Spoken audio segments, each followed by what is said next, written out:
Salve pessoal, tudo bem? Como vocês estão? No nosso primeiro vídeo de 2026. Eu espero que todos os amigos tenham tido um excelente ano novo. Aqui quem fala é Alexandre Wolfax, também conhecido como Stormer no mercado.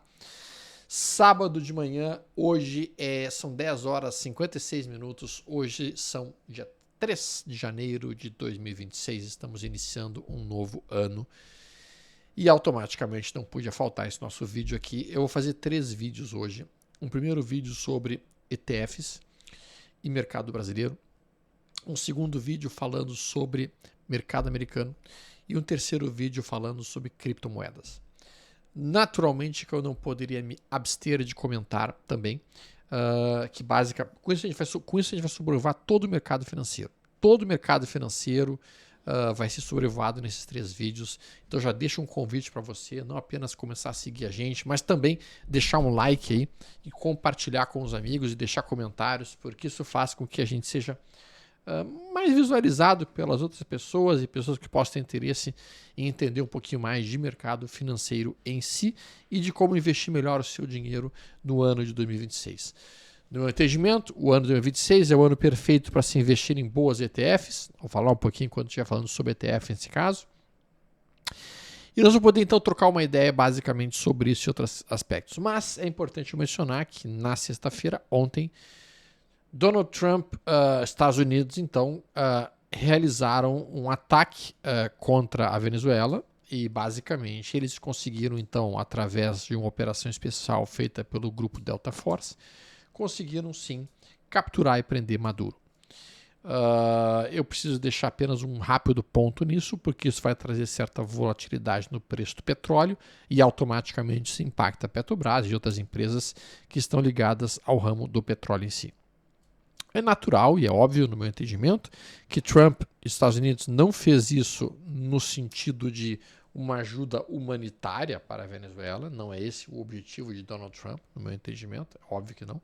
Os Estados Unidos fez isso basicamente pelo petróleo, pela questão geopolítica americana. É óbvio.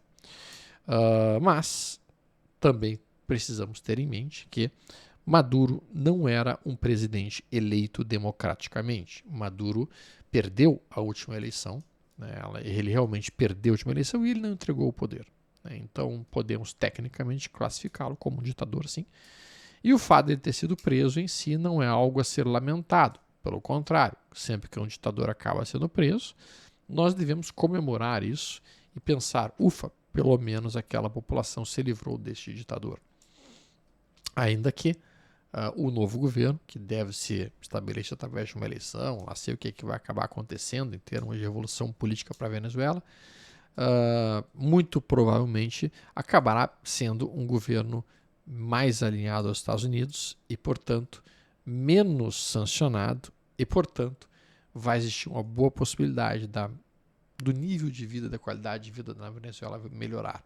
Inclusive, nós, como traders, temos que pensar se não vale a pena a gente olhar um pouquinho para o mercado da Venezuela e ver se tem algumas ações que possam ser interessantes serem adquiridas ou até mesmo uma ETF ligada à economia da venezuelana, porque na saída de Maduro há boa possibilidade desse país, que é um dos países mais ricos em termos de reservas naturais da América Latina. Ele tem a maior reserva mundial de petróleo, tem praias belíssimas, tem pessoas belíssimas. É um país que tem tudo para ser realmente uma potência mundial e econômica. Então existe um potencial muito grande de crescimento daquele país, sim. Agora que eles conseguiram finalmente livrar-se do socialismo do século XXI que Chávez tentou colocar no país e que levou a população ao estado total e completo da miséria. Alguns dirão que o que levou a Venezuela à miséria foi as sanções americanas, mas o fato é que a própria empresa venezuelana que produz petróleo não consegue sequer mais extrair a quantidade de barris que ela extraía em 2000 e mesmo em 1995. Ou seja, eles perderam capacidade de produzir. Isso porque eles afastaram literalmente todas as iniciativas privadas, eles estatizaram tudo e a gente sabe aquela cartilha socialista que acaba levando os países à falência. Dito isto, então, Isso vai impactar, sem dúvida alguma, o petróleo. Isso já produziu um impacto no petróleo nesse final de semana. A gente não viu aí nada muito pesado em termos de deslocamento do mercado americano e mesmo do mercado europeu. É óbvio que isso vai ser melhor visualizado na segunda-feira, a partir do momento em que a gente tiver realmente um cenário melhor definido do que vai estar acontecendo para a Venezuela para as próximas semanas, ou mesmo para os próximos meses. Então, vou colocar aqui basicamente o gráfico do índice futuro e depois disso a gente coloca, resumidamente falando, o que o Ibovespa está fazendo. Deixa eu botar o Ibovespa primeiro. Aqui, Ibovespa, nós estamos operando no nosso topo histórico, nós estamos rompendo cada vez mais topos históricos.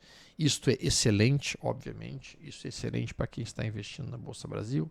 Quando a gente pensa nesse topo histórico, obviamente não é o topo histórico dolarizado. Se a gente dolariza esse gráfico, o cenário fica completamente diferente. Se a gente dolariza esse gráfico, nosso topo histórico foi marcado lá em 2008. Tá? E nós estamos muito abaixo dele, inclusive.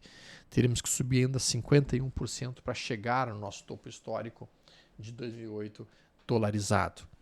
Isso traduz basicamente a forma como um investidor americano, um investidor estrangeiro, vê o Brasil. Nós estamos bem abaixo de 2008. E se a gente descontar a inflação do período, naturalmente a gente está mais abaixo ainda, mostrando que a Bolsa Brasileira não conseguiu sequer bater a inflação de 2008 até hoje.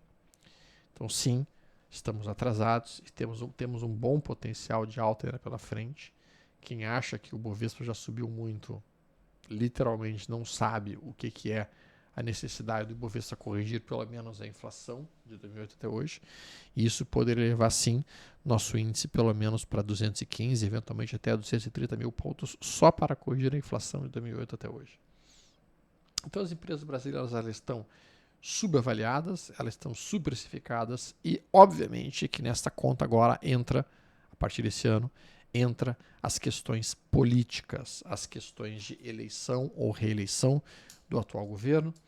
Então, naturalmente, o atual governo quer se reeleger, então ele vai tentar manter uma economia mais solta, ele vai tentar fazer um investimento em gastos públicos para que isso gere mais emprego e com isso ele consiga manter-se novamente no poder e ter mais 4 anos de prática do governo e da política econômica que eles preconizam.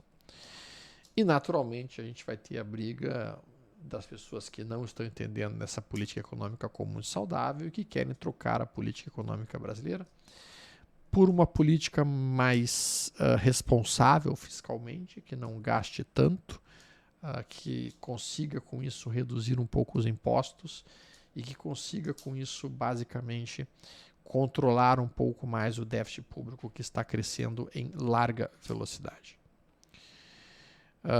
Óbvio que são medidas antipopulistas, é óbvio que a população gosta de um governo gastão, é óbvio que o povo gosta de um governo gastão, porque o povo em si, assim como o adolescente, não entende que alguém tem que pagar essa conta.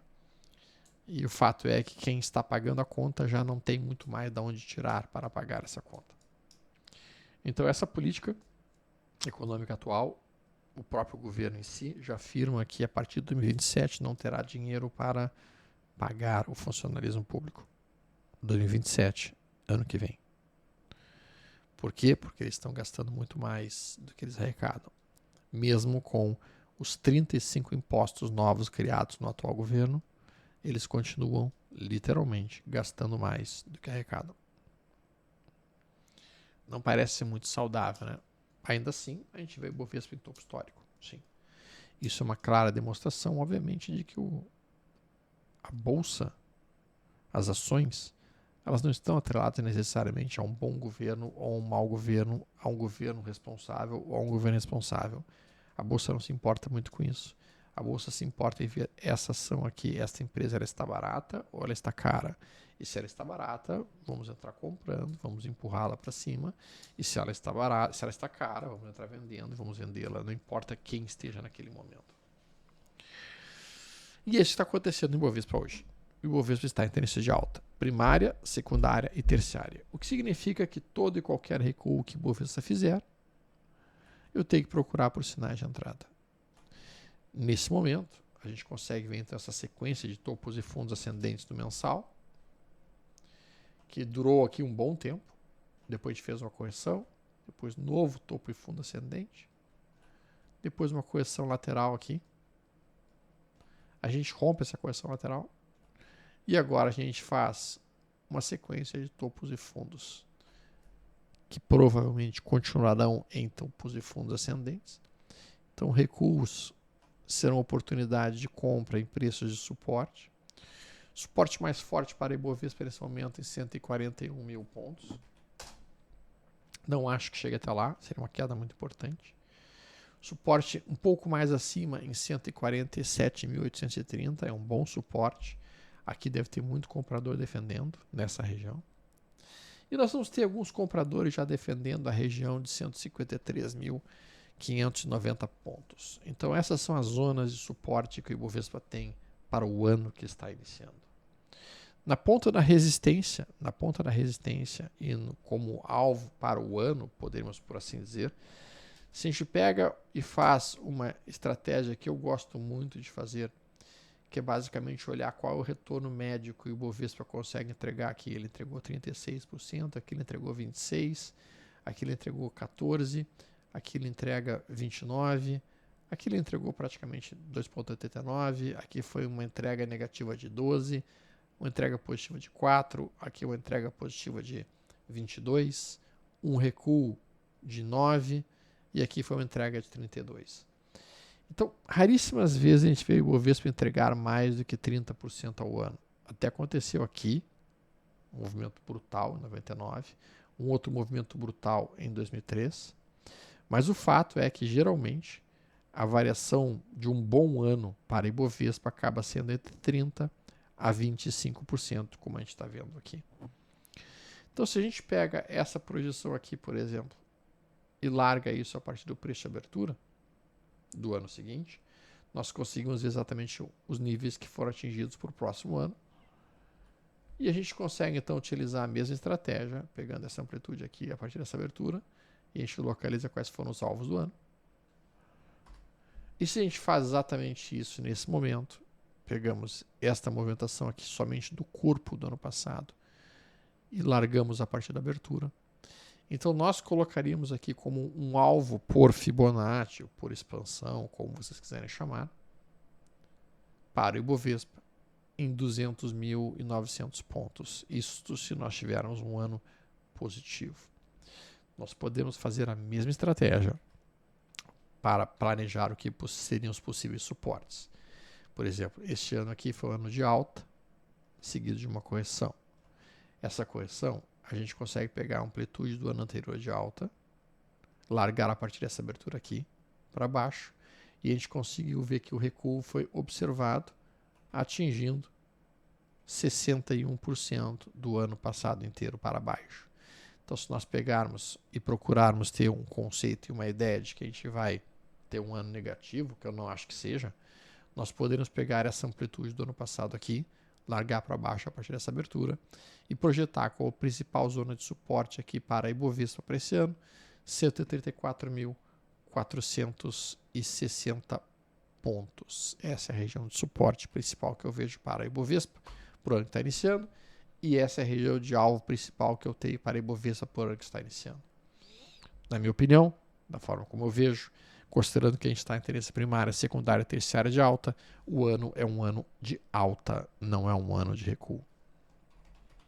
Em relação ao dólar futuro, e aí sempre vem basicamente o gráfico que mais machuca traders de prazo mais longo e economistas, o gráfico do dólar.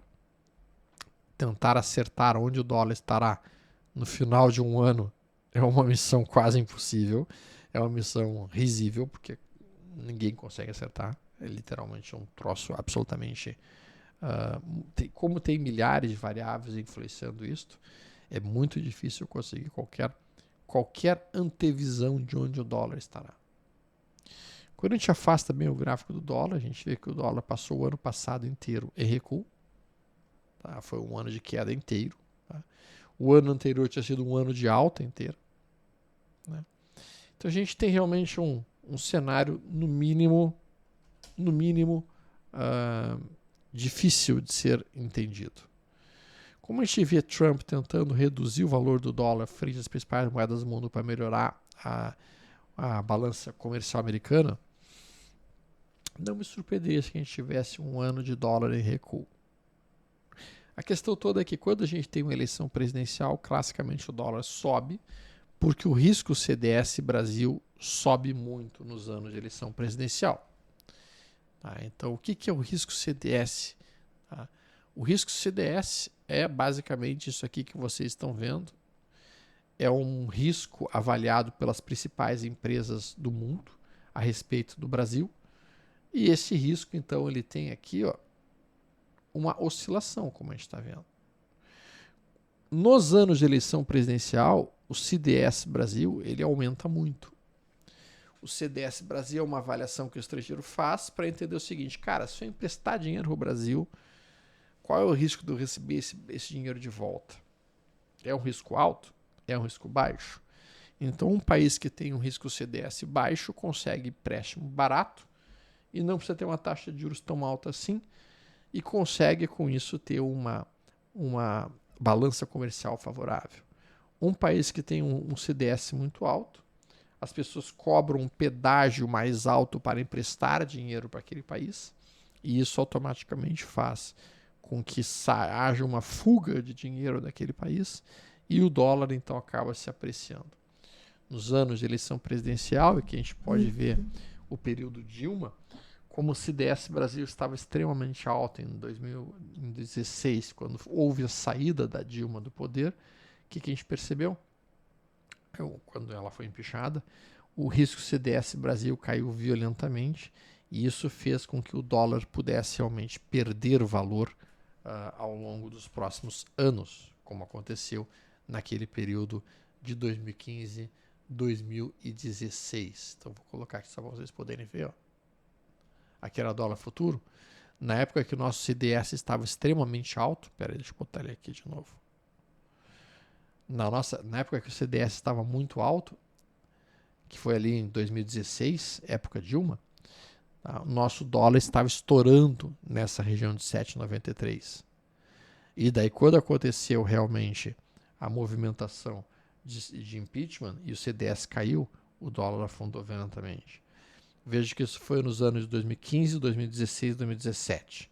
Daí entra 2018, 2019, que o dólar começa a subir. Vamos olhar como o nosso CDS se comportou nesse período.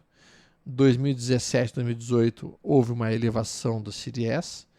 Essa elevação do CDS aconteceu pela eleição presidencial. Então, como mencionei, anos de eleição presidencial, a gente tem realmente o CDS Brasil, risco Brasil subindo. Depois da eleição teve um recuo, vimos o recuo acontecendo em 2019 aqui, o recuo do CDS, e automaticamente o dólar também deu uma lateralizada naquele período, e daí veio o CDS Brasil subindo violentamente durante a pandemia, como a gente tinha já entendido que aconteceria naturalmente. E depois disso a gente passa com o CDS bem alto ao longo de todo o período, 2021, 2022. Até tivemos uma queda em 21, quando basicamente nós tivemos Roberto Campos recebendo premiações como o melhor presidente do Banco Central do mundo, e realmente ele estava controlando muito bem aquela situação toda, então o CDS caiu bastante aqui nesse período. E foi uma época favorável, sim. Até que a gente teve realmente a eleição 2022, em que faz o CDS crescer novamente. Passada a eleição entra 23, com o CDS Brasil caindo, com a eleição do Lula, né?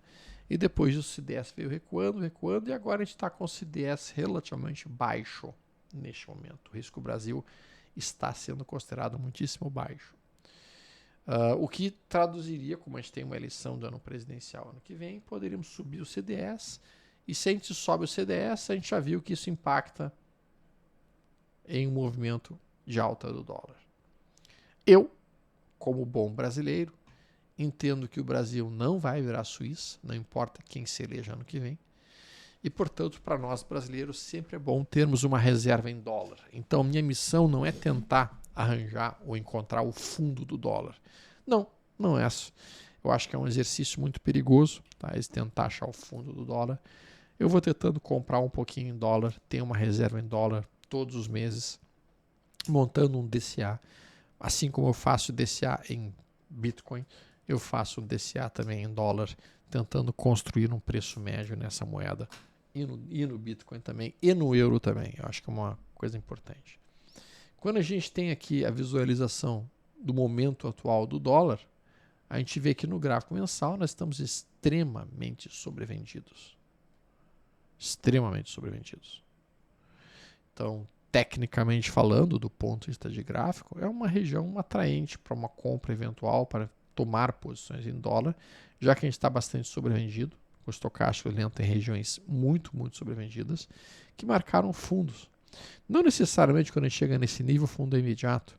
A gente pode continuar aqui por bastante tempo, talvez 1, 2, 3, 4, 5, 8 meses, até que eventualmente a gente faça realmente esse movimento aqui e volte para o preço médio que a gente tem aqui para dólar nesse período, que fica na faixa de 6. Espero até que não aconteça. Para o Brasil seria muito bom que o dólar mantivesse baixo. Para o Brasil seria muito bom que continuasse acontecendo uma pesada entrada de compradores de dólar, de compradores de bolsa brasileira. Observe que o ano passado inteiro o dólar caiu. Observe que o Bovespa o ano inteiro subiu. Então a gente teve os dois mercados indo em direções completamente opostas, né? Isso significa o quê? À medida que o investidor estrangeiro foi trazendo seus dólares para o Brasil, transformando em reais, ele foi comprando bolsa. E vamos, quem se beneficiou da bolsa no ano passado no Brasil não foi pessoa física brasileira, não foi instituição brasileira, foram estrangeiros. Os estrangeiros compraram no Brasil ano passado. E eles se deram bem com isso, diga-se de passagem. Se deram extremamente bem. Bom, vamos olhar aqui as ETFs Brasil. Tá? Então aqui a gente tem uma lista das principais ETFs, das 25 principais ETFs no Brasil, que eu vou colocar aqui com vocês, vão dar uma olhada no gráfico delas. Essa ETF que eu coloco aqui na tela, é a ETF do BitH. Vou botar uma tela limpa. Eu gosto de telas mais limpas como essa. Então a gente sabe que o BitH basicamente é uma ETF ligada e atrelada ao Bitcoin. O Bitcoin está lateralizado, está dentro de um retângulo, passou o ano passado inteiro em cima de um retângulo. No meu entendimento, é uma oportunidade, sim. Eu estou olhando Bitcoin sobrevendido no semanal, no mensal e no semanal. Para mim, BitH11 é uma oportunidade, sim, e eu estou acumulando mais posições de BitH11 neste preço. Eu estou comprando BitH11 aqui. Se ela recuar até essa região aqui, eu vou comprar mais. E aqui é a região que eu mais compraria Bit, perto de 70 com 65. BitH11 é uma das ETFs ligadas ao Bitcoin, está numa zona de suporte, está em cima de um fundo anterior, e automaticamente aqui é a região que vai ter pressão de venda acontecendo. A gente, ao invés do BitH11, nós poderíamos trabalhar com outras, como a Rogue 11, que também trabalha com Bitcoin. Eu gosto dessa ETF que vocês estão vendo aqui, é a Auro 11. A Auro 11 basicamente é uma ETF que compra ouro, começa a lançar opções e vender opções e paga um dividendo mensal. Então veja que aqui ela pagou em torno de dividendos, aqui pagou 1,18%, 1,18 dividendos. No mês de novembro ela pagou 1,09%, aqui ela pagou em torno de 1,07%, aqui ela pagou em torno de quanto que foi aqui? 1,02. Então a Auro 11, desde que ela foi lançada, ela está pagando em torno de 1%, 1,10% de dividendos ao mês. Tá? É um ativo lastreado em ouro. A gente sabe que o ouro está numa ótima tendência de alta. Não acho que seja o momento perfeito de compra agora. Tá? Eu estaria procurando por sinais de compra mais perto do suporte aqui na região de 108. Vou esperar que faça eventualmente mais uma semana, talvez mais alguns dias de queda, se aproxime daqui e dê um sinal de reversão para que eu possa tomar Auro 11 num nível de suporte mais próximo. Aqui é Bit. A Bit 11 está muito igual ao do BTC, é óbvio. Não tem. Isso aqui é o mesmo entendimento do BTC. BRVB 39 basicamente segue S&P 500. Tá? S&P 500 então esta é uma ETF que segue S&P 500. Temos aqui uma aproximação de uma resistência importante, 95,32. Essa também é uma ETF, assim como o GPUS 11, assim como, por exemplo, o IVVB 11. Essas são ETFs que estão ligados ao S&P 500 e que eu costumo ir fazendo DCA. Tá? Eu vou montando um DCA nelas, vou comprando um pouco toda semana, botando um pouco na carteira e trabalhando isso daqui basicamente. Não é o momento perfeito, no meu entendimento, de entrada nela. Eu acho que tem espaço para ela recuar um pouco mais. Eu gostaria de aumentar posições mais pesadamente em S&P 500 perto de 88, eventualmente perto de 84,40, não sei se chegar lá. Mas se chegar lá, sem dúvida alguma, vai ser um momento que eu vou estar bastante interessado em tomar posições, seja em BVB 39, seja em GPUS 11, ou seja em IVVB 11 em si. Tá? Vamos olhar aqui. Agora vamos olhar aqui outras. Essa é a SHIP 11. Essa aqui é uma ETF ligada ao setor de semicondutores e chips. Né? Obviamente um setor extremamente importante para a economia mundial. Rompeu o topo histórico recentemente. Eu leio isso aqui como um cup and handle. Cup and handle. Isso é um pullback. Tá? Então eu vou deixar que essa semana termine. Ao romper essa máxima aqui, como a gente está vendo, para mim já me interessa uma tomada de posição, barra menos ignorada. Também acho que seja uma ETF interessante de ir construindo algum tipo de DCA na SHIP 11. Coin 11. Coin 11 é uma ETF que basicamente compra criptomoedas, Bitcoin, Ethereum e outras, fica lançando opções e a ideia deles é pagar dividendos. Eles pagam em torno de 2% de dividendos ao mês. Tá? Livre de imposto de renda por enquanto. Tá? Esses 2% de dividendos caem na conta. Então aqui também é um outro ativo que poderia ser utilizado como um pagador de dividendos e ir comprando um pouquinho desse DCA todos os meses. Aqui a gente tem DIVD 11. Divid 11 é basicamente uma ETF ligada às principais empresas pagadoras de dividendos do país. A gente está vendo que o Bovespa está em tendência de alta. Divid 11 costuma performar melhor do que Bovespa. No ano passado, a DIVD 11 evoluiu aproximadamente 32%, enquanto que o Ibovespa em si, no ano passado, evoluiu 35%. A gente viu uma evolução muito parelha dos dois. Uma outra que está também na mesma pegada de pegar ações boas pagadoras de dividendos no Brasil é a Best 11. Também tem a mesma função, compra e paga dividendos. Tá?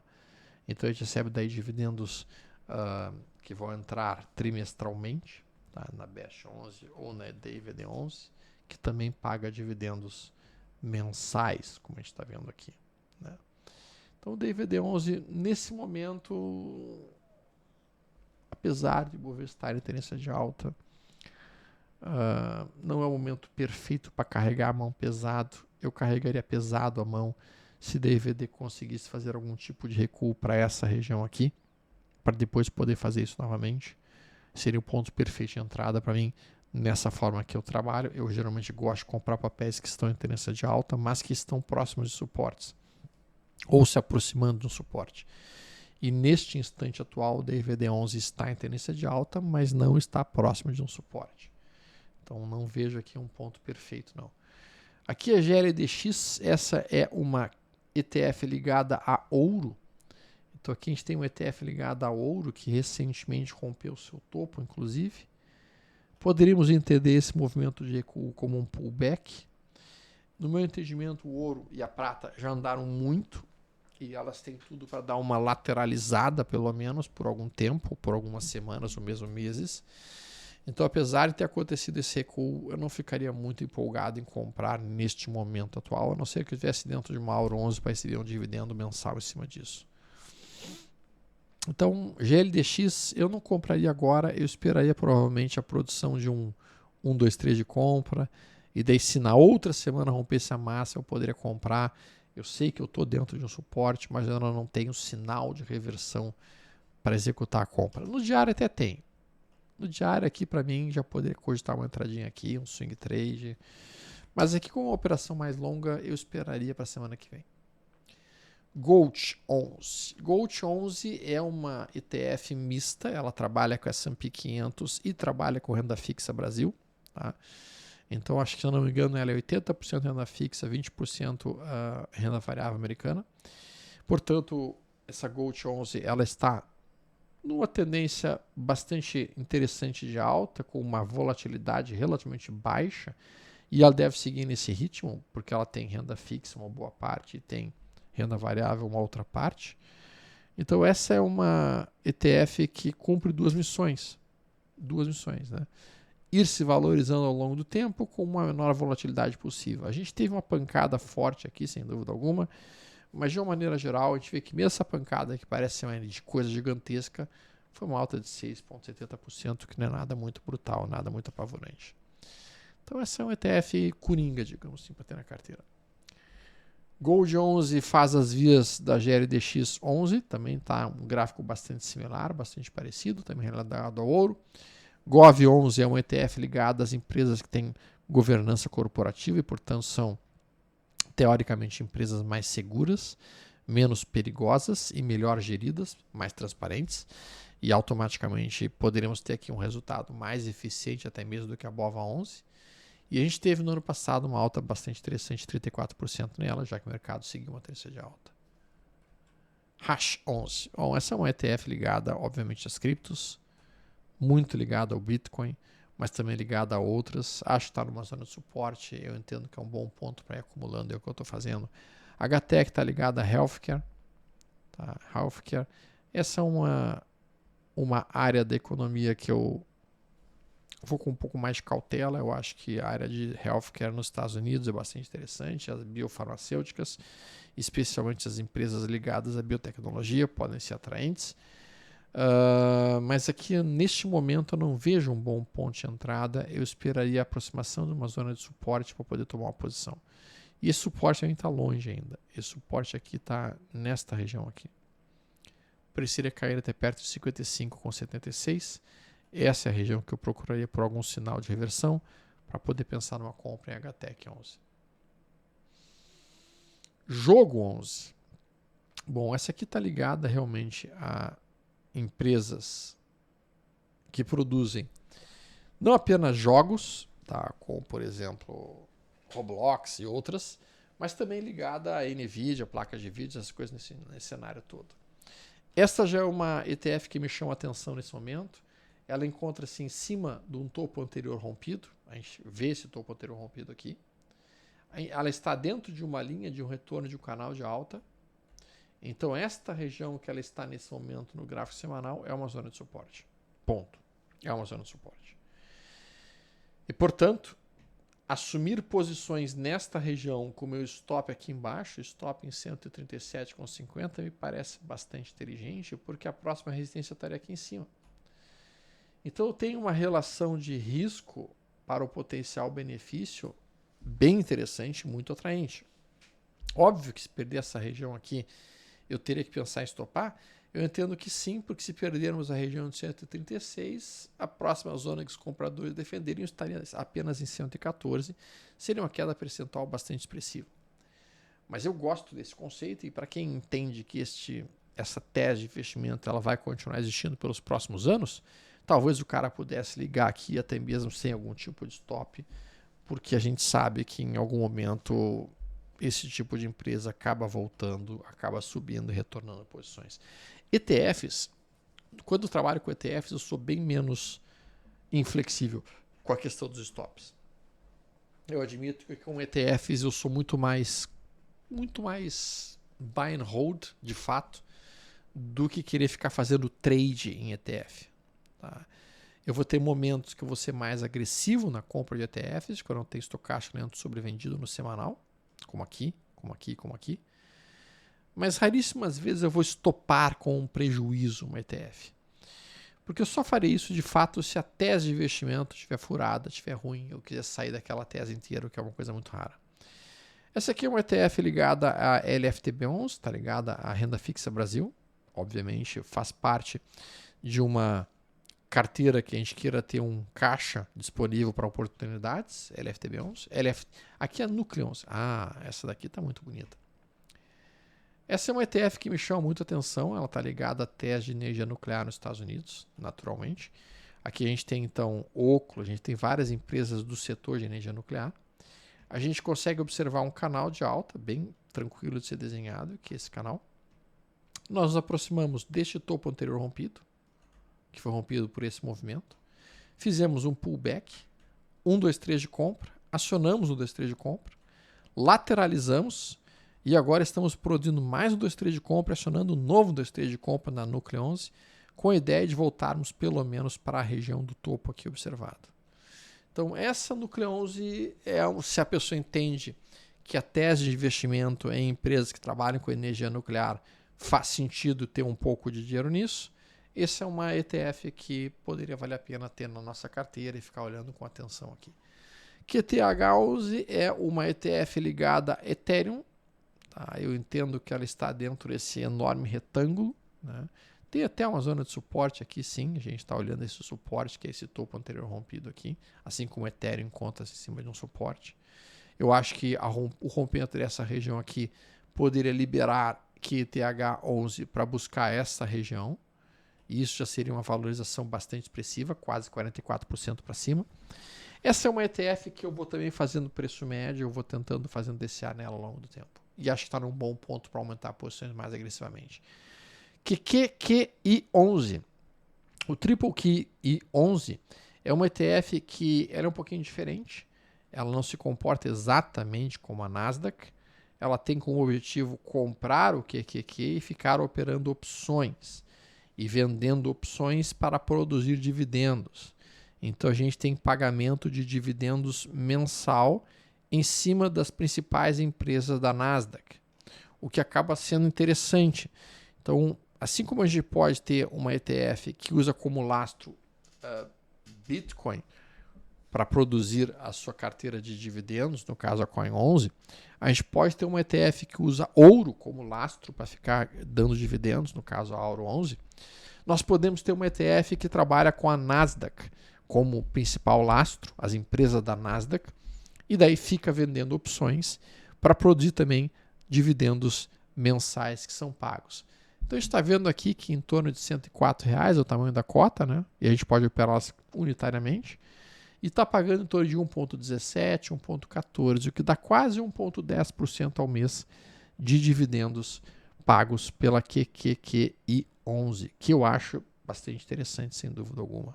Obviamente que daí ele não vai fazer toda a alta que a Nasdaq entregou. Se a gente pega a QQQ, né, a gente olha aqui o gráfico do QQQ no ano passado, pega de janeiro até dezembro, a gente viu que a QQQ subiu 18,94% no ano passado. Quando a gente pega a QQQI11, a gente vê que do ano passado, janeiro até agora, ela não subiu 18%, ela subiu apenas 3,80%, 4%. Por quê? Onde é que está o resto dessa alta? O resto dessa alta está em dividendos que você já botou no bolso. Ah, mas vale a pena? Não seria melhor comprar QQQ ao invés de QQQI11? Bom, se a pessoa quer ter uma renda mensal e quer sacar um pouco de dinheiro todos os meses, esta seria uma forma eficiente de fazê-lo. Né? Então vai depender muito de qual propósito que a pessoa tem para aquela carteira. Aqui é QSOL. Graficamente falando, o QSOL 11 segue o modelo da Solana, a gente sabe disso. Está ligada a uma ETF ligada à Solana.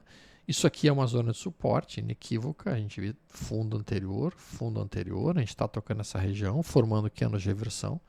Então, para mim, QSOL está em um ponto atraente, sim, porque o cara que comprar aqui poderia colocar o seu stop imediatamente abaixo de 7,60 e dele colocaria o alvo dele no mínimo na região de 15.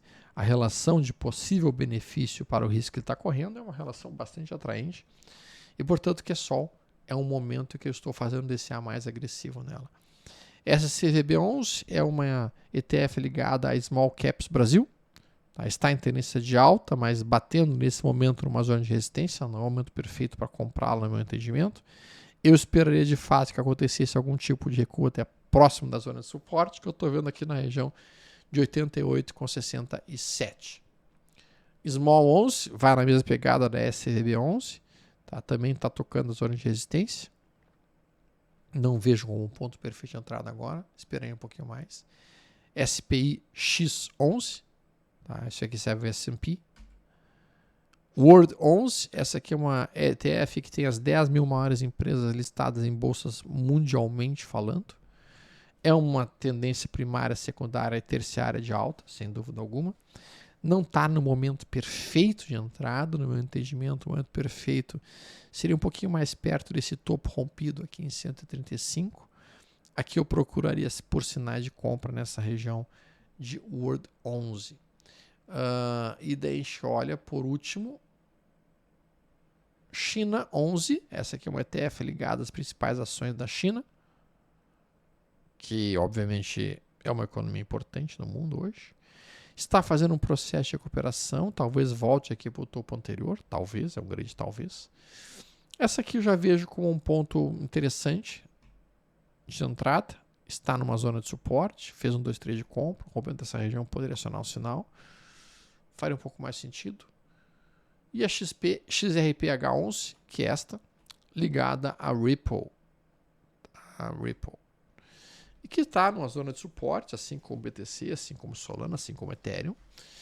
E agora, essa semana, começaram a mostrar alguma força compradora maior, alguma força um pouquinho mais intensa. GPUS 11, isso aqui é Estados Unidos, S&P 500 também. Interessante, mas acho que dá para recuar um pouquinho mais. O S&P fez um movimento de recuo essa semana, a gente viu isso. Existe uma boa chance do S&P estar produzindo um iniciozinho de uma correção. Acho que está mais que na hora de dar uma corrigida. Seria favorável se ele desse uma corrigida pelo menos para 654. Para poder retomar a pressão de compra maior. A gente viu que nos anos anteriores aconteceu recuos importantes no mês de janeiro.